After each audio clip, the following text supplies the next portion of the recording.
ನಮಸ್ಕಾರ ಸ್ನೇಹಿತರೆ, ನಾನು ನಾರಾಯಣ್ ನಾಯ್ಕ್ ಮುಡಂಬೈಲ್. ನಮ್ಮ ಹಳ್ಳಿ ಜೀವನ ಯೂಟ್ಯೂಬ್ ಚಾನಲ್ಗೆ ತಮಗೆಲ್ಲರಿಗೂ ಸ್ವಾಗತ. ಹಳ್ಳಿ ಜೀವನ ಅಂದಮೇಲೆ ಹಳ್ಳಿಯಲ್ಲಿ ಮನೆ ಇದ್ದು ಅಲ್ಲಿ ಸ್ವಲ್ಪ ಜಾಗ ಇರ್ತದೆ. ಅದರಲ್ಲಿ ಏನಾದರೂ ಕೃಷಿ ಮಾಡಿಕೊಂಡಿರುವುದು ಸರ್ವೇ ಸಾಮಾನ್ಯ. ಹಳ್ಳಿ ಜೀವನದ ಅಂಗವಾಗಿ ಒಂದು ವಿಶೇಷ ಸಬ್ಜೆಕ್ಟಿನೊಂದಿಗೆ ಈ ವಿಡಿಯೋ ಮಾಡುತ್ತಿದ್ದೇವೆ. ಅದೇನೆಂದು ಹೇಳಿದರೆ, ನಮ್ಮ ಮನೆಯ ಸುತ್ತಮುತ್ತ ಬೇರೆ ಬೇರೆ ಜಾತಿಯ ಕಾಡು ಮರಗಳು ಬೆಳ್ಕೊಂಡಿರ್ತವೆ. ಆದರೆ ಅದರಿಂದ ಏನು ಉತ್ಪತ್ತಿ ನಮಗೆ ಬರುವುದಿಲ್ಲ. ಕಾಡು ಮರಗಳನ್ನು ಕಡಿಯಬಾರದು, ಕಾಡು ಮರಗಳನ್ನು ಬೆಳೆಸಿ ಉಳಿಸಿಕೊಂಡು ಬರಬೇಕು ಅಂತ ಪರಿಸರವಾದಿಗಳು ಹೇಳಿಕೊಂಡು ಬರುತ್ತಿದ್ದಾರೆ. ನಾವು ಕೂಡ ಅದನ್ನೇ ಹೇಳುತ್ತಿರುವುದು. ಮರಗಳನ್ನು ಆದಷ್ಟು ಉಳಿಸಬೇಕು. ಅವು ಪರಿಸರ ಸಂರಕ್ಷಣೆ ಮಾಡುತ್ತವೆ, ಭೂಮಿಯ ಫಲವತ್ತತೆ ಹೆಚ್ಚಿಸ್ತವೆ ಮತ್ತು ಮಳೆಯ ನೀರನ್ನು ಭೂಮಿಗೆ ಇಂಗಿಸುವ ಕೆಲಸ ಸದ್ದಿಲ್ಲದೆ ಮಾಡುತ್ತವೆ.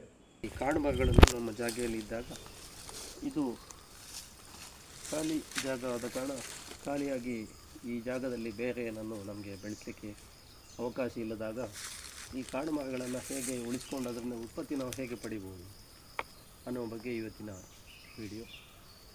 ಇದು ನೋಡಿ, ಇದೊಂದು ಕಿರಲ್ಬೋಗಿ ಅನ್ನುವ ಜಾತಿಯ ಕಾಡು ಮರ. ಇದು ತುಂಬ ಉದ್ದನಾಗಿ, ಅದೇ ರೀತಿ ದಪ್ಪನಾಗಿ, ಅದೇ ರೀತಿ ನೇರವಾಗಿ ಬೆಳೆಯುವ ಜಾತಿಯ ಮರ.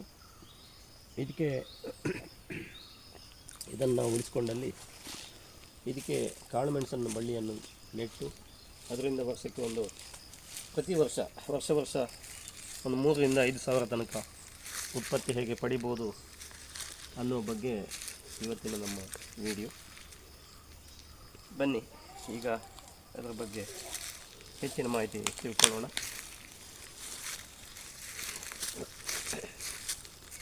ಈ ಮರಕ್ಕೆ ನಾವು ಕಾಳುಮೆಣಸನ್ನು ನೆಡುವಾಗ ಮುಖ್ಯವಾಗಿ ಅದರಲ್ಲಿರುವಂತಹ ಒಳಸುರಿ ಏನಂತ ಹೇಳಿದರೆ, ಈ ಕಾಡು ಮರದ ಬುಡದಲ್ಲಿ ಮಳೆಗಾಲದಲ್ಲಿ ನೀರು ನಿಲ್ಲದ ವ್ಯವಸ್ಥೆಯನ್ನು ಮಾಡಿಕೊಳ್ಬೇಕು.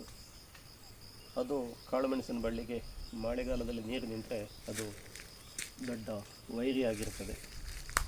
ದಿನದ 24 ಗಂಟೆ ನೀರು ನಿಂತಿತ್ತು ಅಂತಾದರೆ ಅದಕ್ಕೆ ಕೊಳೆ ರೋಗ ಖಂಡಿತ ಕಟ್ಟಿಟ್ಟ ಬುತ್ತಿ. ಸೊ ಅದು ನೀರು ನಿಲ್ಲದ ವ್ಯವಸ್ಥೆ ಹೇಗೆ ಮಾಡ್ಬೋದು ಅಂತ ಹೇಳಿದರೆ, ಮರದ ಬುಡದಲ್ಲಿ ಎತ್ತರವಾಗಿ ನಾವು ಈ ರೀತಿ ಅರ್ಧಚಂದ್ರಾಕಾರದಲ್ಲಿ ಮಣ್ಣನ್ನು ಏರಿಸಿ ಯಾವ ಬದಿಗೆ ನಾವು ಬಳ್ಳಿ ನೆಡ್ತೇವೋ ಅದಕ್ಕೆ ಅರ್ಧಚಂದ್ರಾಕಾರವಾಗಿ ನಾವು ಅದನ್ನು ರಾಶಿ ಮಾಡಿ ಮಣ್ಣನ್ನು ಎತ್ತರವಾಗಿ ಏರಿಸಿ ಅಲ್ಲಿ ಆ ಜಾಗದಲ್ಲಿ ನಾವು ಈ ಬಳ್ಳಿಯನ್ನು ನೆಡ್ತೀವಿ ಅಂತಾದರೆ ಅಲ್ಲಿ ಎಷ್ಟೇ ಮಳೆ ಬಂದರೂ ಕೂಡ ನೀರು ನಿಲ್ಲುವ ಸಾಧ್ಯತೆ ಇರುವುದಿಲ್ಲ. ಅದರ ಕಾರಣ ಕಾಳುಮೆಣಸಿನ ಬಳ್ಳಿಗೆ ಈ ಕೊಳೆ ರೋಗ ಅನ್ನೋದು ತಟ್ಟುವಂಥ ಯಾವುದೇ ಬಾಧ್ಯತೆಗಳು ಇರುವುದಿಲ್ಲ. ಹಾಗೆ ಇದನ್ನು ನೆಡುವ ವಿಧಾನ ಹೇಗಂತ ಹೇಳಿದರೆ, ಈ ರೀತಿ ಮಣ್ಣು ರಾಶಿ ಹಾಕಿ ಬಳ್ಳಿಯನ್ನು ನೆಟ್ಟು ಅದಕ್ಕೆ ಪ್ರಾರಂಭಿಕ ಹಂತದಲ್ಲಿ ಒಂದಷ್ಟು ಸಾವಯವ, ಅದೇ ರೀತಿ ರಾಸಾಯನಿಕ ಗೊಬ್ಬರ ಕೂಡ ಕೊಡಬೇಕಾಗ್ತದೆ. ಪ್ರಥಮ ಬೆಳವಣಿಗೆಯ ಹಂತ 1-2 ವರ್ಷ ರಾಸಾಯನಿಕ ಬೇಕಾಗುವುದಿಲ್ಲ. ಸಾವಯವ ಕೊಟ್ಟು ಬಳ್ಳಿ ಚೆನ್ನಾಗಿ ಬರುವ ಹಾಗೆ ನೋಡಿಕೊಂಡ್ರೆ ಮುಂದಕ್ಕೆ 2 ವರ್ಷ ನಂತರ ಅದಕ್ಕೆ ಸ್ವಲ್ಪ ಸಾರಜನಕ, ರಂಜಕ, ಪೊಟ್ಯಾಷ್ ಯುಕ್ತ ಗೊಬ್ಬರ ಕೂಡ ಬೇಕಾಗ್ತದೆ. ಅದು ಇಲ್ಲ ಅಂದರೆ ಅದಕ್ಕೆ ಸರಿಯಾಗಿ ಬೆಳೆ ಬರುವುದಿಲ್ಲ. ಅದಕ್ಕೋಸ್ಕರ ನಾವು ಕೂಡ ಅದನ್ನು ನೋಡ್ಕೊಳ್ಬೇಕಾಗ್ತದೆ. ವರ್ಷಕ್ಕೆ 1-2 ಸಲ ಆದರೂ ಕೂಡ ಅದಕ್ಕೆ ನಾವು ಸಾರಜನಕ, ರಂಜಕ, ಪೊಟ್ಯಾಷ್ ಯುಕ್ತ ಗೊಬ್ಬರ ಕೊಟ್ಟರೆ ಚೆನ್ನಾಗಿ ಬೆಳೆ ಬರ್ತದೆ. ಇದು ನಾವು ನೆಟ್ಟಿರುವುದು ನೋಡಿ, ಇದು ಕರಿಮುಂಡ ಜಾತಿಯ ಒಂದು ತಳಿ. ಈ ತಳಿಯ ವಿಶೇಷತೆ ಏನಂತ ಹೇಳಿದರೆ, ಇದರ ತೆನೆಗಳು ತುಂಬ ಒತ್ತೊತ್ತಾಗಿರ್ತವೆ. ಆದರೆ ಪಣಿಯೂರು ಒಂದರ ಹಾಗೆ ಇದು ತುಂಬ ಉದ್ದ ಬರುವುದಿಲ್ಲ. 4-4.5 ಇಂಚು ಸಾಮಾನ್ಯ ಇದರ ತೆನೆಗಳು ಇರ್ತವೆ. ಅಬ್ಬಬ್ಬ ಅಂದರೆ 5 ಇಂಚು ಅಷ್ಟೇ. ಆದರೆ ಆ ಕಾಳಿನಲ್ಲಿ ಏನೂ ಸಮಸ್ಯೆ ಇರುವುದಿಲ್ಲ. ಕಾಳು ತುಂಬ ಒತ್ತೊತ್ತಾಗಿರ್ತದೆ. ಉತ್ತಮ ಕಾಳಿನ ಗುಣಮಟ್ಟ ಮತ್ತು ಗಾತ್ರ ಉತ್ತಮವಾಗಿರುತ್ತದೆ. ಅದೇ ರೀತಿ ಕಾಳಿನ ವೆಯ್ಟ್ ಕೂಡ ಚೆನ್ನಾಗಿರ್ತದೆ. ಇದರಲ್ಲಿ ಇನ್ನೊಂದು ಒಳಸುರಿಯು ಏನಂತ ಹೇಳಿದರೆ, ಈ ಕರಿಮುಂಡ ಜಾತಿಯ ಬಳ್ಳಿಯನ್ನು ನಾವು ನೆರಳಲ್ಲಿ ಕೂಡ ನೆಟ್ಟು ಇದನ್ನು ಬೆಳೆಸ್ಬೋದು. ನೆರಳಲ್ಲಿ ಕೂಡ ಇದು ಉತ್ತಮ ಬೆಳೆ ಕೊಡ್ತದೆ. ಪಣಿಯೂರಿನ ಥರ, ಪಣಿಯೂರಿಗಾದರೆ ನಾವು ಅದಕ್ಕೆ ಬಿಸಿಲು ಬೇಕೇ ಬೇಕು. ಗಾಳಿ ಬಿಸಿಲು ಇಲ್ಲ ಅಂದರೆ ಅದು ಉತ್ತಮ ಬೆಳೆ ಬರುವುದಿಲ್ಲ. ಬಟ್ ಇದರಲ್ಲಿ ಆಗಲ್ಲ, ನೆರಳಲ್ಲಿ ಕೂಡ ಇದನ್ನು ನೆಟ್ಟು ಬೆಳೆಸ್ಬೋದು. ಆಮೇಲೆ ಇದಕ್ಕೆ ಈ ಕಾಳು ಮೆಣಸು ನಾವು ಗುಡ್ಡೆಯ ಕಾಡು ಮರಗಳಿಗೆ ನೆಟ್ಟಂಥ ಕಾಳು ಮೆಣಸಿಗೆ ವಿಶೇಷ ನೀರಿನ ಅವಶ್ಯಕತೆ ಏನೂ ಇರುವುದಿಲ್ಲ. ಹೆಚ್ಚಿನ ಕಾಳಜಿ ಕೂಡ ಅದಕ್ಕೆ ಬೇಕಾಗುವುದಿಲ್ಲ.